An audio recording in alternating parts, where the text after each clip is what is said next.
Sir क्या लग रहा है सर कि ये आंदोलन कब तक चलेगा? क्या आज अगर आपकी मांग नहीं पूरी होती है तो फिर क्या करेंगे सर? तो हमारे पास एक विकल्प है कोर्ट केस, जहां से हम हमेशा उम्मीद रखाए रहते हैं। अंतिम हमारा उत्तर प्रदेश पुलिस भर्ती का 17-18 फरवरी को एग्ज़ाम हुआ और ये एग्ज़ाम सवालों के घेरे में है, क्योंकि ये बताया जा रहा है अभ्यर्थियों के द्वारा कि ये पेपर लीक हो गया है। तमाम सारे साक्ष्य, तमाम सारे सबूत पेश किए जा रहे हैं कि पेपर लीक हुआ है। और आप देख लीजिए कि इको गार्डन में हम मौजूद हैं और यहाँ पर आज आंदोलन की शुरुआत की गई है कि पेपर को हम फिर से री एग्ज़ाम कराएंगे। तमाम ऐसे जो ऑफलाइन टीचर हैं, तमाम ऑनलाइन टीचर हैं जो यहाँ पर आए हुए हैं, बच्चों के सहयोग में हैं और लगातार ये मांग कर रहे हैं सरकार से कि किसी भी तरीके से री एग्ज़ाम होना चाहिए। ऐसे में हमारे साथ प्रयागराज से आए हुए सर हैं, फारूक सर, हम इनसे बातचीत करते हैं। सर, सरकार तो अभी भी मानने को तैयार नहीं है कि पेपर लीक हुआ है। वहाँ तक बातें सही से कोई उपलब्ध नहीं करा पा रहा है और अब धीरे धीरे सरकार को बातें पहुँच रही, हो सकता है शाम तक या कल तक डिसीजन ले ही ले सरकार,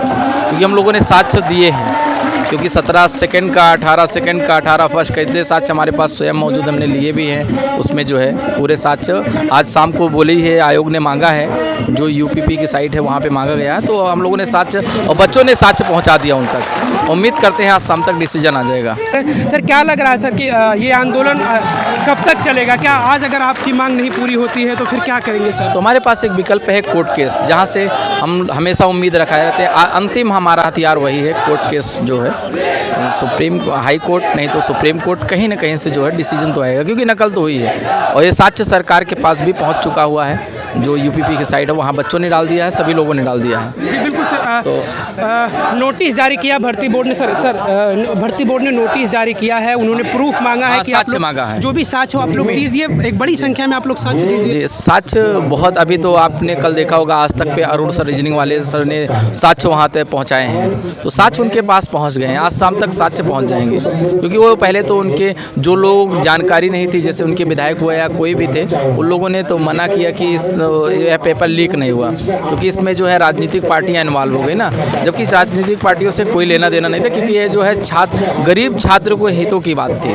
तो अगर शिक्षक कोई जुड़ा है तो राजनीतिक पार्टी से नहीं है, हम भी कोई पार्टी से नहीं है। और मैं 10 साल से टीचिंग कर रहा हूँ, कोई बच्चा ये नहीं कर सकता मानसूर सर किसी राजनीतिक पार्टी से जुड़े हैं। लोग हमसे आते हैं, चाहे भाजपा के लोग हों, चाहे सपा के, चाहे कांग्रेस के लोग मिलते हैं, मैं बहुत प्रेमपूर्वक सबसे मिलता हूँ, लेकिन बच्चों के हितों में हम हमेशा साथ खड़े रहते हैं। बिल्कुल सर। प्रदेश सरकार ये दावा करती है कि जो इनकी प्रशासनिक व्यवस्था है वो बड़ी तगड़ी है और उसके मद्देनज़र इन्होंने एग्ज़ाम कराया था। तो वो इसी बात को लेकर कह रहे हैं कि नहीं भाई, पेपर तो लीक किसी हाल में भी नहीं हुआ है। ये बार बार ये हवाला देते हैं कि नहीं, हमारी प्रशासनिक व्यवस्था जो है वो बड़ी तगड़ी है। तो हम जो है, हम तो सरकार के व्यवस्थाओं पे नहीं उंगली उठा रहे हैं, लेकिन जो बीच में चंद रुपए के लिए जो लोग पेपर आउट करा रहे हैं, हम चाहेंगे कि इनके घरों पे सरकार बुलडोजर चलाए। क्योंकि देखिए, इसमें आपको पता होगा कि 60,000 परिवार को नौकरी मिलती है, तो 60,000 परिवार का कत्ल हुआ है इसमें। और वैसे एक आदमी का कत्ल होता है तो उत्तर प्रदेश सरकार में इनकाउंटर हो जाता है, बुलडोजर चलता है, लेकिन यहाँ 60,000 परिवार का कत्ल हुआ है, समझिए। और 60,000 परिवार से कितने लोग, कितने भाई बहन जुड़े रहते हैं, बहुत से उम्मीदें रहती है। क्योंकि बच्चों से मैं जुड़ा हूँ, ऑफलाइन जुड़ा हूँ, फेस टू फेस, तो उनके दर्द को मैं बहुत भली भांत जानता हूँ। बिल्कुल सर। परीक्षा 4 पालियों में हुआ, लेकिन जब शुरुआत की बात की जाए तो जो पहले दिन की दूसरी पाली थी और फिर दूसरे दिन की पहले पाली की परीक्षा लीक बताई गई। तो सर क्या अगर री एग्ज़ाम की बातें हो रही तो क्या पूरा री एग्ज़ाम होगा या फिर 2 पाली होगा? वो री एग्ज़ाम पूरा होना चाहिए, क्योंकि ये कोई नहीं कह सकता कि 17 के फर्स्ट का शिफ्ट का नहीं हुआ है। कुछ पेपर बहुत लंबे पैमाने पर लीक हुए हैं, कुछ सेंटर तक ही सीमित रहे होंगे, क्योंकि हम लोग कह नहीं सकते कि पेपर लीक हुआ है नहीं। क्योंकि जो टॉपर बच्चे थे वो 120 स्कोर पाए हैं और 100 से 110 में औसत बच्चों का स्कोर रहा है। लेकिन ऐसे तो जो लड़का ट्रक ड्राइवरी कर रहा है या मुंबई में जॉब कर रहा है, अचानक आता है उसके स्कोर 140 145 आते हैं, तो ऐसे बच्चों से क्या उम्मीद कर सकते हैं कि वो हमारे उत्तर प्रदेश की रक्षा कर पाएंगे? जो बिल्कुल सर। तो क्या सर वो भी बच्चे आश्वस्त रहें कि अगर री एग्ज़ाम होगा तो जितनी भी पालियों में परीक्षाएं हुई हैं वो सारा री एग्ज़ाम होगा? जी, सभी बच्चों का री एग्ज़ाम होगा और ये होगा 100% है। और इसमें जो पढ़ने वाले बच्चे हैं वही नौकरी पाएंगे, और जब तक ये फेयर एग्ज़ाम नहीं होगा तब तक हम लोग बच्चे के साथ हमेशा बने रहेंगे। और सारे शिक्षक, पूरे भारत के शिक्षक एक हैं, आपने देखा होगा, शायद ही किसी एग्ज़ाम में इतना यूनाइट देखने को मिला होगा। मैं लगभग 10 साल से टीचिंग कर रहा हूँ, लेकिन इस साल पूरे भारत के टीचर सब एक साथ लगे हुए हैं। बिल्कुल सर, शिक्षक और शिष्य का जो लगाव होता है, एक मित्रता का लगाव होता है। तो सर जब पेपर लीक की खबर आई और फिर जब आपके जो शिष्य थे, आपके जो बच्चे थे, उनसे क्या आप बातचीत हो पाई कि बच्चे हताश हो रहे थे या फिर क्या? नहीं, बच्चे बहुत निराश हो रहे थे। बच्चे सर हमसे कह रहे थे सर पढ़ने का मन तो नहीं करता। बच्चे मेरी मतलब पर्सनल बच्चों से व्हाट्सएप के जरिए हमसे कल भी बच्चा कहा कि सर आप कुछ बोल नहीं रहे हैं। हम बोले कि हम तो साक्ष्य इकट्ठा करने में जुटे थे। हम अचानक कल जब यहाँ की बातें हो रही थी, सारे शिक्षक बोल रहे थे, तो हम तो ऑफलाइन बच्चों से जुड़े रहते हैं, तो ऑफलाइन बच्चों से मेरी बातें हो रही थी। मैं बच्चों से यही आश्वासन दे रहा था कि नकल हुई है, परीक्षा 100% कैंसिल होगी, बिल्कुल परेशान नहीं। कहे सर हम लोग कर्जे लेकर आए हैं और जो है अब जो वहाँ से अचानक मुंबई से जॉब करके आता है और एक दिन में 100-500 में पेपर खरीद कर या 2 लाख 4 लाख में पेपर खरीद के वो जो है नौकरी पा जाएगा। हम लोग मेहनत किए 2-2 साल 3-3 साल और नौकरी मुझे नहीं मिल पा रही है। बिल्कुल सर, बच्चों से सर क्या? क्योंकि देखिए जब कोई लड़का 2 दिन पढ़ के नौकरी पा जाएगा और जो लड़का 2 साल से पढ़ा है तो उसके बगल वाले तो यही उस पर प्रश्न उठाएंगे कि भाई तुम क्या कर रहे हैं प्रयागराज में 2 साल से क्या कर रहे थे। सर तो सर ये अभ्यर्थियों से क्या आप रिक्वेस्ट करेंगे, किस तरीके का आंदोलन होना चाहिए? क्योंकि कहीं ना कहीं अब देखिए प्रशासन के लोग भी यहाँ पर मौजूद हैं, लोगों को इस बात का अंदेशा होता है क्योंकि तमाम ऐसे आंदोलन हुए जहाँ पर लोग उग्र हो जाते हैं। तो क्या बच्चों से क्या रिक्वेस्ट करना? नहीं, बच्चे हमारे बिल्कुल उग्र नहीं होंगे। हमने यही प्रॉमिस करके आया अगर बच्चे उग्र होंगे तो हम इस आंदोलन से तुरंत हट जाएंगे, क्योंकि हम नहीं चाहते सरकार के खिलाफ कोई नारेबाजी हो। बच्चे केवल शांतिपूर्वक उनको साक्ष्य दे। सरकार ने आज 23 तारीख शाम तक कहा है, तो उम्मीद करते हैं कल तक कोई ना कोई और नया डिसीजन उनका आएगा। साक्ष्य हम लोग अगर दे लेते हैं तो पेपर 100% कैंसिल करेगी सरकार। और योगी सरकार पे सभी जनता को विश्वास रहता है कि जो है जनता के हित में ही वो काम करेंगे। उम्मीद करते हैं इस पुलिस एग्जाम में भी जनता के हित मतलब स्टूडेंट के हित में काम करेंगे। ये सरकार में बच्चे थोड़ा स्टूडेंट कम संतुष्ट होते हैं कि सरकार बच्चों के हित में काम नहीं करती, लेकिन उत्तर प्रदेश पुलिस के बाद एग्जाम के बाद उम्मीद करते हैं कि उत्तर प्रदेश सरकार अब बच्चों के हितों में भी सोचने का प्रयास करेगी। Thank you sir. वो बच्चे आप तमाम देख लीजिए, ये बच्चों का सिर्फ एक ही मांग है कि किसी भी हाल में री एग्ज़ाम होना चाहिए और इसी को लेकर ये इको गार्डन में बैठे हुए हैं और इनकी मांगें हैं और ये शांतिपूर्ण तरीके से मांग कर रहे हैं और ये तब तक मांग करेंगे। इनका साफ तौर से कहना है कि जब तक ये आदेश नहीं आ जाएगा भर्ती बोर्ड की तरफ से या फिर सरकार की तरफ से कि भाई हम री एग्ज़ाम कराने को तैयार है, तब तक ये लोग इस मांग को बरकरार रखेंगे, जारी रखेंगे। एक ही मांग, यूपी पुलिस कांस्टेबल री एग्जाम। और दोस्त जब इसको नाम दिया गया यूपी पुलिस री एग्जाम सत्याग्रह, तो सबसे पहले तो आपको सत्याग्रह का अर्थ समझना होगा। आप लोगों को ये जानना होगा कि जो आग्रह आप सब यहाँ करने वाले हैं वो सच में सत्य के लिए है या असत्य के लिए है? तो एक बार बताएंगे ये सत्य के लिए है कि असत्य के लिए है? तो सत्य के लिए आग्रह है, तो इसका मतलब है सत्याग्रह कोई भी हो उसको चलाने के लिए बहुत अनुशासन की आवश्यकता है। कल भी मैंने लिखा कि किसी ने कहा क्या हजारों के लोग या हजारों की भीड़ भी पंक्तिबद्ध हो सकती है? तो हमने कहा हाँ हो सकती है। तो सबसे पहले तो इसका एक सर्वश्रेष्ठ नमूना हम यही दिखाएंगे कि अभी आपके सामने जो पहला छात्र बैठा हुआ है उसके पीछे सब पंक्तिबद्ध हो जाएंगे, पहले छात्र के पीछे, ताकि बीच में एक पंक्ति रहे कि आपको किसी को पीछे से निकल के आगे आना है तो वो आगे आ पाए और आगे से निकल के किसी को पीछे जाना है तो वो जा पाए। बीच वाली ये जो पंक्ति है, हमारे जितने भी साथी या जितने भी मीडिया बंधु होंगे उन सबके लिए बीच की पंक्ति आप छोड़ दीजिए। बीच में लगभग 2 से 3 फीट का एक रास्ता छोड़ दीजिए। प्यारे भाई, ऐसा अन्याय हुआ है ना, उस दिन से भूख ही नहीं, अब तो तभी खाएंगे कुछ ढंग से कि जब इनको न्याय मिलेगा। चारों शिफ्ट कैंसिल होकर भर्ती बोर्ड री एग्जाम की बात करेगा, उसकी भर्ती बोर्ड की वेबसाइट पर नोटिस आएगा।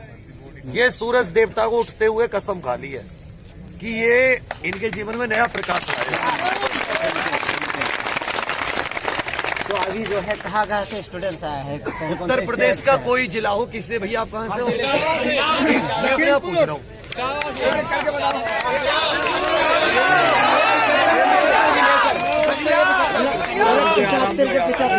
11 बजे आप देख रहे हैं सब भर जाएगा और शाम को 5 बजे तक देखना बच्चे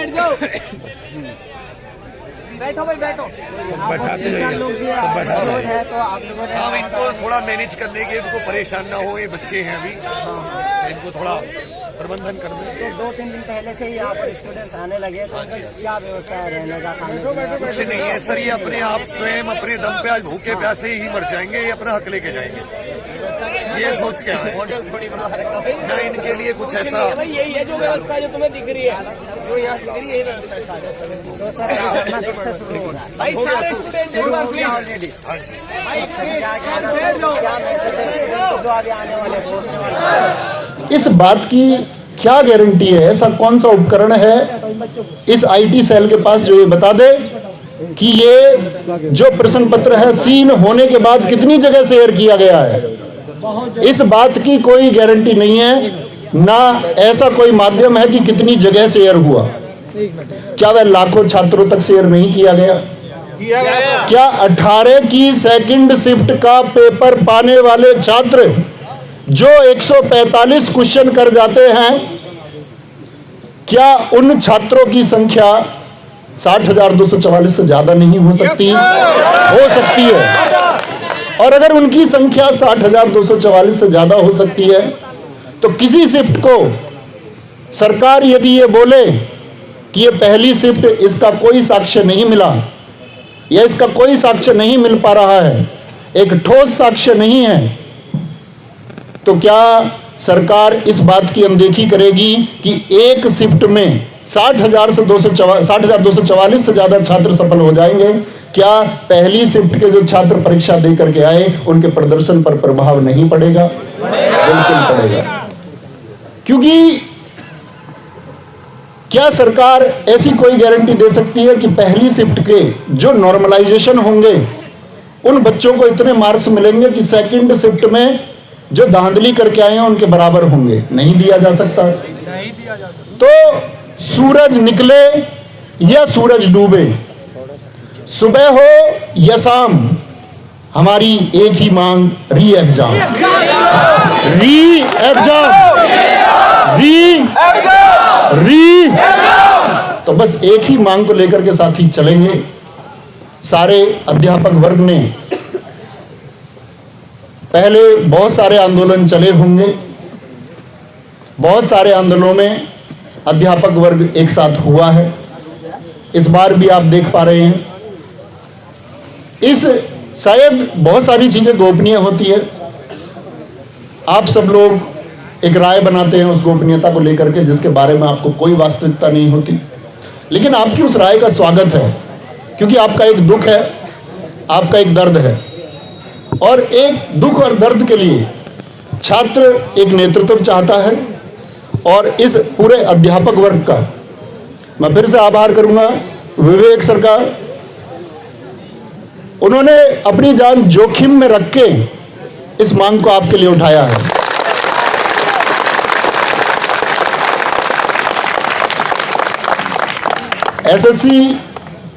एसएससी गुरुकुल के गुरुजी शुभंशु गुरुजी ने इसको ग्राउंड तल पर चलाया है। मारूफ सर सुपर क्लाइमैक्स एकेडमी इसके लिए जितने छात्रों को जोड़ने का प्रयास कर रहे हैं, उनकी मेहनत आज आप रंग देखेंगे कि उनकी मेहनत से यहाँ कितने छात्र जुड़ते हैं। टारगेट विद आलोक। और अगर मैं बात करूं, ऐसे ना जाने कितने अध्यापक होंगे, क्योंकि ऑनलाइन कोचिंग में पढ़ा देते हैं, एक संख्या आ जाती है, बच्चों के अंदर एक विश्वास, लोग जानते होंगे। और गवर्नमेंट को, मीडिया को भी ये जानने का प्रयास करना चाहिए कि यूपी कांस्टेबल के अभ्यर्थी तो छोड़िए, ये पेपर मिठाई की तरह उन सबके पास भी पहुंचा है जिन्होंने यूपी पुलिस के लिए अप्लाई तक नहीं किया। मानते हैं इस बात को? ये पेपर हम पढ़ाने वाले अध्यापकों तक भी पहुंचा है और गांव देहात के एक अनपढ़ व्यक्ति तक भी ये पेपर पहुंचा है जिसका पेपर से कोई वास्ता नहीं है। तो ये मांग साथी या किसी भी प्रकार का लॉलीपॉप या किसी भी प्रकार का बहाना मेरे द्वारा, अन्य किसी के द्वारा, या कोई एक झूठा आश्वासन आपको बीच में, आपके इस संघर्ष के रास्ते के बीच में यदि दिया जाता है तो आप क्या उस लॉलीपॉप को स्वीकार करेंगे? हमको इसके लिए मांग तब तक बरकरार रखनी है जब तक एक ऑफिशियल स्टेटमेंट आपका भर्ती बोर्ड की साइट पर या गवर्नमेंट के द्वारा या किसी जो पीठासीन व्यक्ति है उनके द्वारा कोई स्टेटमेंट आए और एक आश्वासन दिया जाए कि हाँ, ये मानना पड़ेगा कि भर्ती में धांधली हुई है और धांधली नहीं, ये अत्याचार हुआ है। एक छात्र जिसके सपने हैं, हर अध्यापक वर्ग जिसके सपने हैं, किसी भी अध्यापक का भविष्य भी, और मैं उन सारे साथियों से भी आह्वान करूंगा जो यहां मौजूद नहीं है, साथी अध्यापक, हम सबका भविष्य इन बच्चों के भविष्य से सीधा प्रत्यक्ष रूप से जुड़ा होता है। बच्चे जितना ज्यादा कामयाब होंगे, अध्यापक उतना ज्यादा कामयाब होगा। बच्चे कामयाब नहीं होंगे, अध्यापक कामयाब नहीं होंगे। तो आप सब प्लीज इन बच्चों के जो आंसू हैं, जो इनका दर्द है, जो सपने इन्होंने देखे, कोई धनाढ्य व्यक्ति यूपी पुलिस कांस्टेबल में भर्ती होने का सपना नहीं देख सकता। सरकार जानती है, हर एक शिक्षित वर्ग का व्यक्ति जानता है कि ये सपना निम्न वर्ग के छात्रों और अधिकतर निम्न वर्ग के छात्रों और बहुमुश्किल मध्यम वर्ग के कुछ छात्रों के द्वारा ये सपना देखा गया कि हाँ, इस बार हम कुछ करके जाएंगे। 60,244 पद देख करके सबका बोलते ना हृदय एकदम से फल फूल गया। पिछला एग्जाम हुआ, कुछ एग्जामों में ऐसा हुआ कि बच्चों को अपना जो साहस है, जो प्रतिभा है, वो दिखाने तक को मौका नहीं मिला। दिल्ली पुलिस कांस्टेबल बच्चों को फिजिकल की तैयारी के लिए भी समय नहीं दिया गया, सपने कुचेले गए। बच्चों ने सोचा ठीक है, नंबर नहीं आता, 60,244 पद हैं और इसके लिए संघर्ष करेंगे। समय यहां भी कम दिया गया था, परीक्षा के मानकों पर प्रश्न चिन्ह था कि किस तरह से इतने सारे सेंटर बना दिए गए, क्यों गांव-गांव सेंटर बना दिया गया।